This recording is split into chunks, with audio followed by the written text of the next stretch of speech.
Si vos cheveux ressemblent un peu à ça, vous allez apprécier cette routine. Après, c'est à vous de voir. Je dis pas que ma routine est parfaite. Mais en gros, j'ai perdu du poids, ce qui a entraîné une perte de cheveux. En plus de mon anémie, vous avoue que mon corps il a pas supporté et mes cheveux non plus, du coup j'ai perdu toute ma densité. Entre temps, j'ai commencé une mission clavicule il y a presque 5 mois et j'ai retrouvé cette longueur là. Donc techniquement, je suis passée de ça à ça, puis de ça à ça. Voilà. Vous n'êtes pas obligé d'acheter tout ça évidemment. Je vous donne les graines, vous choisissez votre graine. Je ne rentre pas sous la douche sans pré-shampoing parce qu'avant, je n'utilisais pas de pré-shampoing. Surtout celui de chez African Pride qui est absolument génial. Je me lave les cheveux une fois par semaine. Je me suis rendu compte que j'avais besoin d'un lavage par semaine, quelque chose que je faisais pas et j'ai vu une énorme différence. Pour ce qui est du lavage, j'alterne entre un lavage avec du shampoing clarifiant et un lavage avec un shampoing hydratant. Du coup, celui de chez Redken et le shampoing clarifiant que j'ai adoré, Olaplex. C'est un peu à vous de voir comment alterner. Le shampoing clarifiant, c'est vraiment en fonction des besoins. Vous sentez qu'ils ont besoin d'un nettoyage plus. Maintenant, on passe au conditionneur / masque. Un truc qui a vraiment révolutionné ma routine, c'est d'arrêter d'utiliser 150 produits qui font la même chose. Le conditionneur et le masque, pour mes cheveux, ça fait à peu près le même travail. Les jours où j'ai besoin que mes cheveux soient nourris plus, je vais mettre un masque. Les jours où j'ai besoin que mes cheveux soient nourris, mais vite fait, je vais mettre le conditionneur. Mais je vais arrêter d'utiliser les deux, parce que le conditionneur, je l'utilise surtout quand j'ai mes mini braids. Je vais vraiment utiliser celui que j'ai sous la main. En ce moment, j'utilise celui de chez Garnier. Je trouve qu'ils sont top. Conditionneur là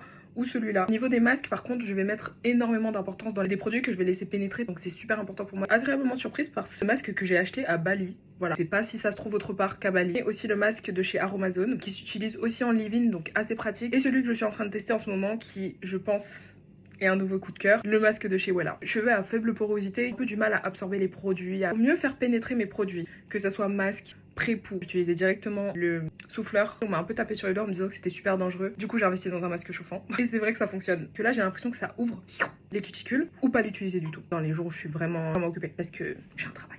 Pour ce qui est de l'entretien, la méthode LCO et pas LOC. Je préfère appliquer l'huile en dernier comme produit liquide. Soit je vais mettre juste de l'eau, soit je vais mettre le sérum Aromazone. En leave-in, celui de chez Activilant, pour être sûr que tout est scellé. Je vais appliquer l'huile de chez Aromazone. C'est un mélange de plusieurs huiles. Soit je vais mettre de l'huile de nigel en fonction de mon mood. La routine, quand on l'entend comme ça a l'air d'être énorme, que c'est beaucoup plus rapide qu'on ne le pense. J'espère que ça pourra vous aider. Bisous.